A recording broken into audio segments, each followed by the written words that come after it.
Hello, boa tarde. Eu quis, na verdade, fazer esse vídeo para que eu pudesse memorizar, fazer um processo de memorização a partir do qual nós possamos entender a palavra de Deus. O processo de memorização que eu proponho é um processo programacional de ordem computacional, ou seja, eu tenho que criar uma lógica de programação capaz de explicar até mesmo a uma máquina como eu como nós devemos entender a palavra de Deus. A palavra de Deus ela se divide em livros, em dois testamentos a princípio. Ela se divide em livros, capítulos e versículos. Sendo que entre os livros existem cartas direcionadas. Essas cartas devem ser interrelacionadas temporalmente com as estruturas de descrição histórica. Ou seja, deve haver uma contextualização temporal histórica das cartas e dos seus momentos históricos globais. Nesse entendimento, eu gostaria de propor que todos os pregadores que se dispuserem a fazer esses estudos e a publicá-los ou pregá-los, eles tenham essa metodologia, uma metodologia que venha a esclarecer e não a confundir os seus auditores, os seus ouvintes. Há muitos pregadores que são indignos de pregar a palavra, porque eles não têm a clareza suficiente para metodologia de pregação. Ou seja, eles não têm nenhuma preocupação com o ouvinte, ou com aquele que está ouvindo a palavra. Muitos até mesmo se aventuram, como é o caso de Vissoriano, que comete erros grosseiros de conjugação de tempos verbais. Ou seja, ele vai falar em português aqui no Brasil e ele conjuga verbos sem entendimento perfeito da linguagem bíblica aplicada ao texto, ao contexto e à língua, e a adaptação da língua à língua que ele está pregando. É muito difícil você ter que ensinar tempos de verbos subjuntivos a um estrangeiro que vem pregar no Brasil. Porque a língua portuguesa, como vocês sabem, é uma língua de alta complexidade e alta permeabilidade lógica. Portanto, a pregação que eu faço em relação à pregação, ao método de pregação, é que nós venhamos usar o maior número possível de instrumentos didáticos ou didatizantes para que haja um entendimento ortodoxo da palavra de Deus. Bom, eu ia falar sobre os tempos verbais e eu acho que é importante que eu fale sobre isso. Os dois testamentos que temos no compêndio bíblico, no compêndio canônico, são os verbos, são o Novo e o Antigo Testamento, sendo que o Novo Testamento só pode ser, com exceção dos livros históricos, ele tem uma linguagem, só pode ter uma linguagem num contexto subjuntivo, ou num modo subjuntivo. Por quê? Para que o leitor que não seja cristão possa receber a informação do texto aplicada a ele de forma não imperativa ou não indicativa. Indicativo, ele deve ser utilizado, o modo indicativo deve ser usado no contexto dos livros históricos, como os evangelhos chamados Mateus, Marcos, Lucas e João. Mas nas cartas e nos outros elementos do Novo Testamento, do chamado Novo Testamento, é necessário que se use um modo subjuntivo, ou seja, um modo subjuntivo para que, e não imperativo, para que o leitor entenda que aquele texto ele é um texto de concessão de leitura, ao que não é crente. Ao descrente, ele deve ser, por causa dos descrentes, o modo de explanação deve ser subjuntivo. Nos livros não históricos, nos evangelhos não históricos, como Atos, como nos evangelhos históricos, nos evangelhos não históricos, como as cartas de Paulo, nos textos não históricos, como as cartas de Paulo e os textos proféticos de Apocalipse, nós devemos ter uma linguagem subjuntiva, esclarecendo, porque os leitores nem sempre são cristãos. E, mesmo se fossem, ainda estaria facultativa crença ou descrença a esses textos. No caso dos textos históricos, como Apocalipse e como os evangelhos de João, Marcos, Lucas e Mateus, nós temos a necessidade de ter o tempo, o modo temporal, o modo indicativo, indicando que aqueles fatos aconteceram. Ou seja, o modo indicativo é um modo generalmente aplicável aos contextos, aos livros de caráter histórico, como os evangelhos e o livro de Atos. Porquanto, nós devemos ter todo cuidado nas traduções bíblicas.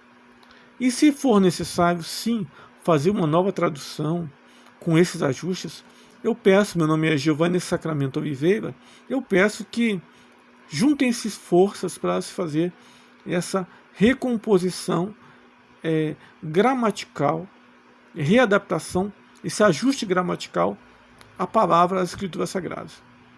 O mais importante também é relatar que o Novo Testamento não é um livro, quando citado como livro, como compêndio de livros, Novo Testamento, ele só pode ser assim citado como um Novo Testamento, não a partir de um momento profético, não a partir de um tempo profético, mas a partir de um tempo kairos.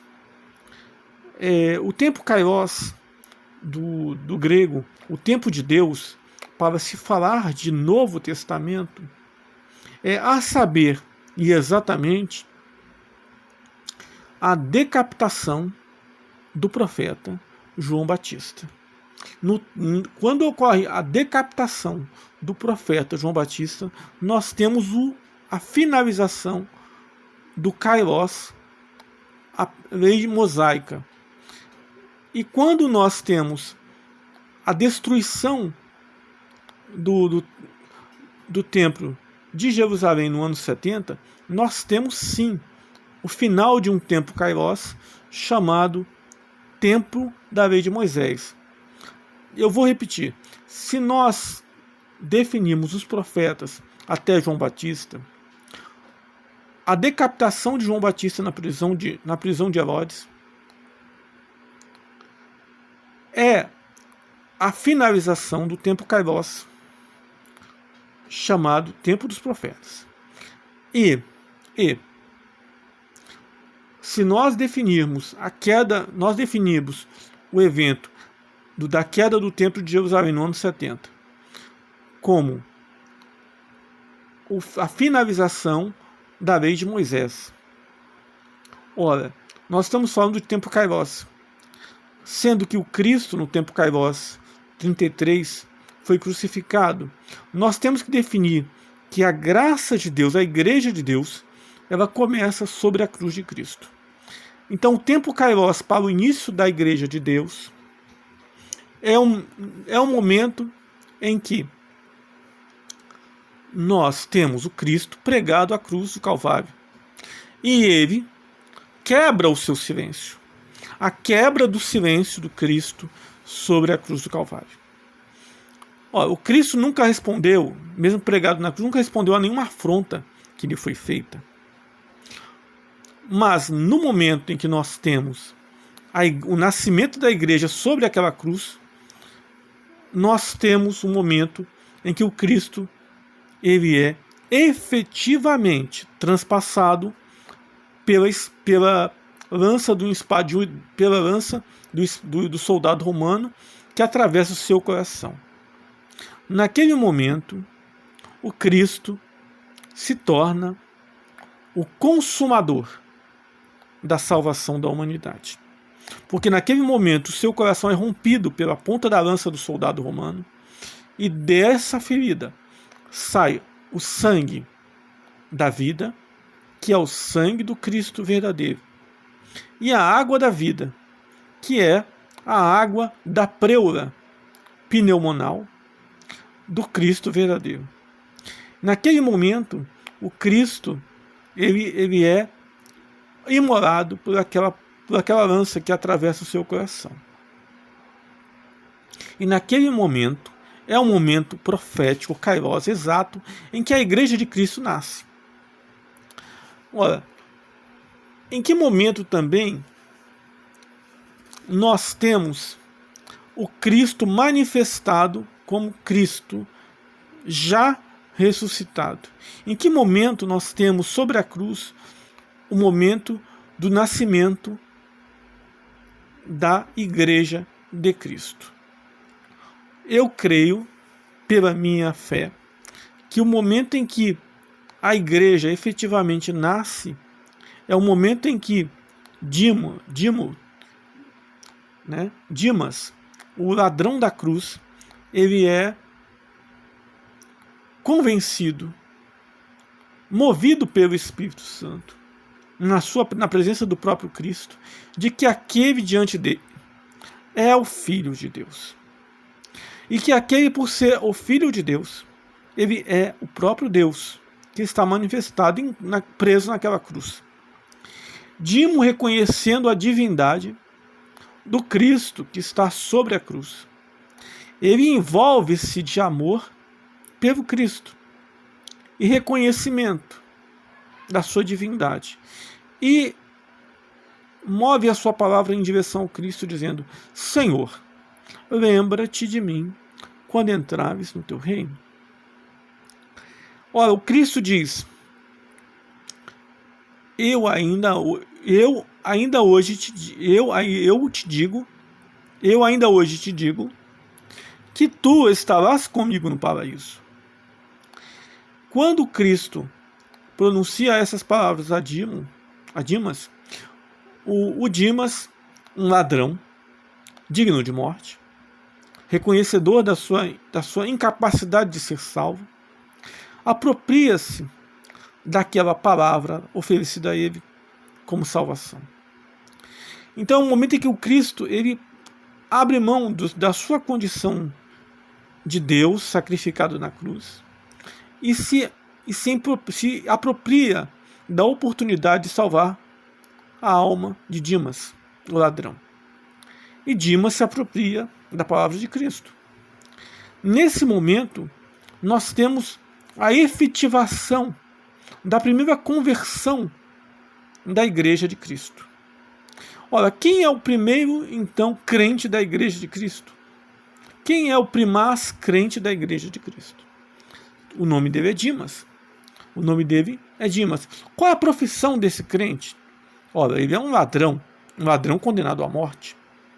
Então, na verdade, Deus proveu para si o Cordeiro e proveu para si também o beneficiário sobre a cruz, Dimas, preso à sua própria cruz, já a ponto de ter suas pernas quebradas em vários pedaços, para que pudesse descer às profundezas do inferno.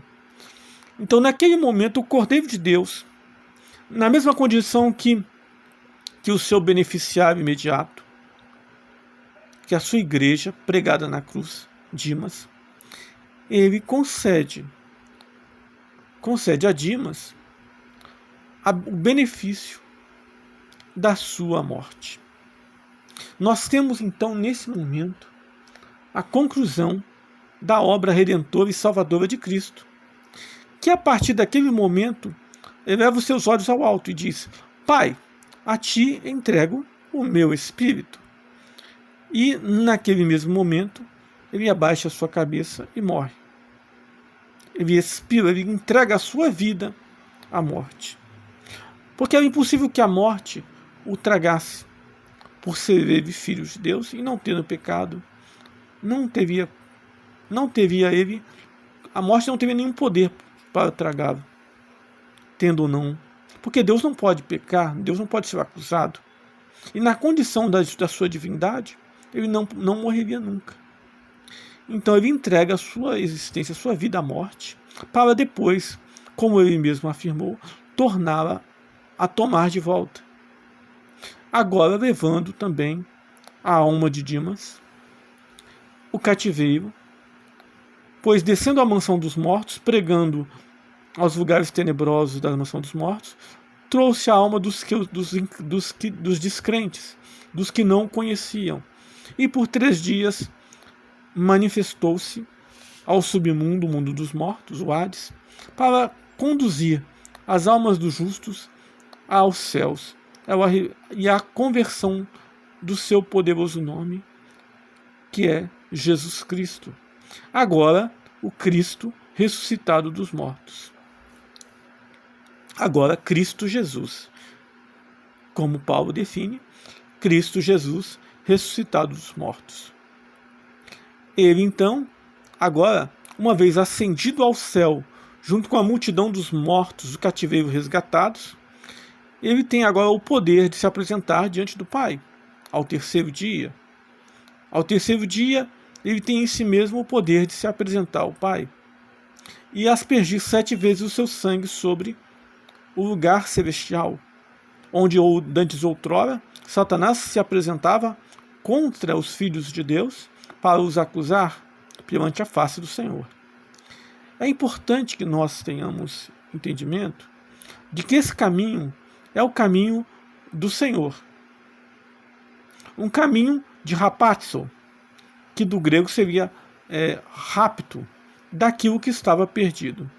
Ora, a grande e poderosa presença de Deus, Jesus Cristo, na sua manifestação gloriosa de Verbo eterno do Altíssimo, desceu ao mundo presente para resgatar aquilo que se havia perdido. Então, por 3 anos pregou entre os homens, e uma vez tendo pregado entre os homens, por 3 dias pregou aos mortos, nas regiões abaixo da terra. Ora, essa exposição é muito importante, porque resume bem a obra redentora de Deus na humanidade. Esta obra ela foi idealizada pelo próprio Deus e não teve a participação de homens, pois o Senhor, ao passar sua sombra, ao enviar o seu anjo Gabriel e a passar sua sombra sobre a vida de Maria, fez com que a palavra de Gabriel se materializasse com palavras de Deus dentro do ventre de Maria. E a Virgem concebeu e deu à luz a um filho, filho de Deus. Esta obra não foi feita por mãos de homens. E esta obra continua sendo, a partir do momento em que o Cristo ordena que não vos ausentais de Jerusalém até que do alto sejais revestidos de poder, como cita o livro histórico de Atos, nós temos a manifestação, a descida, a vinda do céu, do impetuoso vento, do vento impetuoso, que é o Espírito Santo, que como vento impetuoso e como línguas de fogo, desceu sobre os que estavam ajuntados com Pedro em Jerusalém. É muito importante que nós saibamos que sem a descida do Espírito Santo de Deus, e primeiramente sem o derramamento do sangue e da água do corpo de Cristo, pelo transpassamento do seu próprio coração carnal, coração de carne e osso, das suas costelas, pelo seu coração que foi rompido pela lança do soldado romano, nós não teríamos o benefício da salvação. Então nós não somos salvos só porque cremos em Jesus Cristo, mas existem 3 elementos operantes na salvação do crente, da igreja em Cristo. O primeiro elemento que nós temos que frisar é o sangue de Cristo. O sangue de Cristo que nos revestiu no seu suor e nos batizou como na cruz do seu Calvário. O segundo elemento é a água que saiu das proximidades do seu coração. A fonte das águas que saiu das proximidades do seu coração, a saber, a sua preula. Essa água tipifica também um elemento que, uma vez saído da sua preula, do seu coração, das proximidades do seu coração, escorre como um rio e se manifesta como um rio de águas vivas, da qual as igrejas puderam ser renascidas, puderam ser transformadas, purificadas. E nós temos também, no caso do dia de Pentecostes, a descida do Espírito Santo de Deus, o Espírito Santo da promessa de Cristo, descida deste Espírito em Pentecostes, sobre as 120 almas, com Pedro e os apóstolos que ali estavam. Essa descida do Espírito Santo caracteriza-se o terceiro elemento. Então nós temos o elemento do sangue, o elemento da água da preula, o elemento do Espírito Santo, como se fossem línguas de fogo, como se fossem vento impetuoso sobre a vida daqueles apóstolos. Eu quero frisar aqui que também o próprio Cristo soprou sobre os apóstolos o Espírito Santo quando se manifestou a eles, na ocasião em que sentiu fome, precisava jantar com eles. E pediu aí um pedaço de peixe e uma pasta de figos, para que se alimentasse com eles, alimentando-se ordinariamente com eles após a sua ressurreição. Eu quero frisar que se nós tivéssemos que ter algum tipo de comemoração com comidas e bebidas para comemorar a ressurreição de Cristo, não seria pão com suco da Maguari ou de qualquer outro fabricante, mas seria a pasta de figos e seria também o peixe assado, que seriam as representações alimentares da ressurreição de Cristo. Por isso é muito importante que vocês entendam que quando você quiser, como cristão, comemorar a sua cristandade, a sua crença em Cristo, comemore com pasta de figos e com peixe assado, porque este foi efetivamente a primeira refeição, o primeiro jantar de Cristo com os seus discípulos, com os seus apóstolos. Eu deixo aqui o meu abraço a todos os hermeneutas e a todos os exegetas que buscam, como eu, as profundezas de Deus, e que nós possamos nos alegrar cada dia mais na ressurreição do nosso Deus, também nosso Mestre, Deus e Cristo, resgatador, Salvador e irmão, nosso Deus, irmão Jesus Cristo. Porque nós também somos deuses quando nos tornamos seus irmãos. Irmãos em Cristo, irmãos, filhos de Deus. Mas nós temos que ter o entendimento que ainda reconhecemos que somente através do Espírito que nos é concedido por meio de Cristo e da sua morte da cruz, e do seu sangue, sangue da cruz, e da água da purificação da sua preula, da qual nós somos batizados naquela cruz, é que nós podemos efetivamente glorificar ao nosso Pai, o Pai Celestial, que nos comprou através de um sacrifício E este sacrifício, nivelado a nós, preso à cruz, diante de nós, porque nós também estávamos condenados à morte, na mesma condição miserável e deplorável em que Dimas, o ladrão, o assassino ou o estuprador, o vagabundo, o criminoso, tenaz, terrível, estava.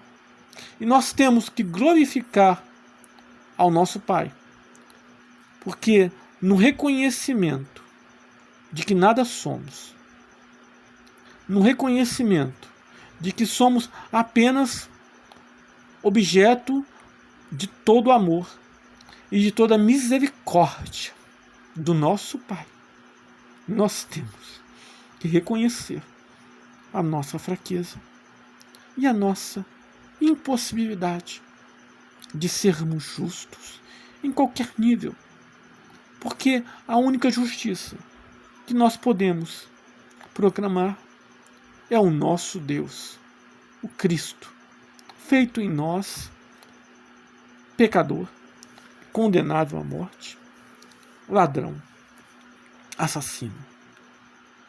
Este Cristo que se fez em nós, tão tenebroso, assassino, ladrão, estuprador, imundo, indigno, abominável, em todos os seus abjetos, caracteres, todos os seus abjetos e imundos e abomináveis prazeres, em todos os seus abjetos, imundos e abomináveis pecados. Agora nos deu nele mesmo, nos deu nele mesmo, como Deus perfeito, verbo da criação de Deus, a condição de sermos agora perfeitos, verbos da criação de Deus, perfeitos filhos de Deus, inexpugnavelmente intocáveis, inexpugnavelmente aceitos pelo nosso Deus, o nosso Pai Celestial. Portanto, é fundamental que nós, como pregadores do Evangelho, tenhamos o entendimento de que todos nós somos, sim, responsáveis pela divulgação da verdade. E a verdade é o nosso Deus, o nosso Cristo, o nosso justificador. Pela justiça do seu sangue, pela justiça da água da sua preura, pela justiça do Espírito Eterno, que ele, tirando de si mesmo, já estando no céu, enviou sobre nós em Pentecostes, no dia de Pentecostes, e que nos fez falar em línguas. Temachomata. E este Deus, que agora está em nós, nos jurou, pela promessa já feita na consumação em Cristo,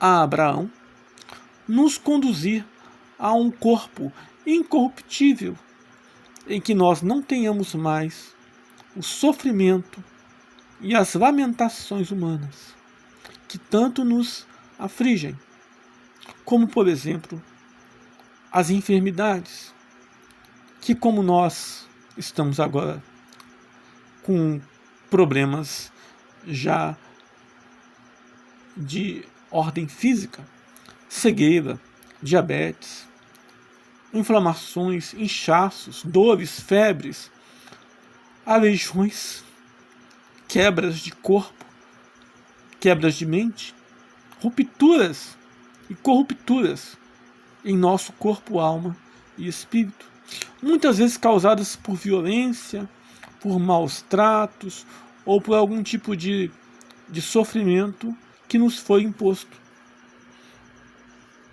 É importante frisar aqui que este Cristo, a qual temos pregado, também nos livrou destes males. E nele, que agora se assuntou, ou seja, foi ascendido ao trono do sétimo céu, à destra do Deus Pai Celestial, e nos concedeu, pelo seu Espírito Santo, o mesmo lugar e posição ao qual ele já tem ocupado à destra de Deus Pai Celestial, no sétimo céu, assentado em seu trono, nós agora temos a alegria de poder. Nós temos a alegria de poder glorificar a este Cristo, o nosso Deus, como nosso Salvador. Neste lugar, neste momento, eu posso dizer que somos mais que vencedores por amor daquele que nos amou. Por aquele que nos amou. Eu peço perdão em algumas circunstâncias, porque nesse momento em que eu gravo esse vídeo, eu estou com uma cegueira parcial, mas que eu creio, pela fé dos seus ouvintes e dos ouvintes da Palavra de Deus, que se vocês orarem, Deus possa libertar-me de todos esses problemas físicos, seja a cegueira parcial, seja o diabetes, seja qualquer outra forma de enfermidade, e que vocês possam crer na cruz de Cristo como batismo das vossas almas, o batismo real, inefável, inexpugnável, intransferível das vossas almas, pelas quais vocês também são salvos em Cristo e recebem como Dimas, o ladrão, o assassino, e todos esses que em Cristo se igualam na cruz, para receber dele a transferência de graça, de santidade, de virtude eterna e de batismo eterno como filhos de Deus, e conceder a ele toda a desgracência de todo o pecado que sobre nós jazia antes que a ele pudéssemos nos achegar em espírito e em verdade. Eu glorifico a Jesus Cristo pela oportunidade de fazer esse vídeo. Eu não sei se haverá edição, porque nós não conhecemos todas as vontades de Deus. Mas eu glorifico pela sua vida, que creu que o Espírito Santo possa completar essa mensagem na sua vida. Em nome de Jesus Cristo.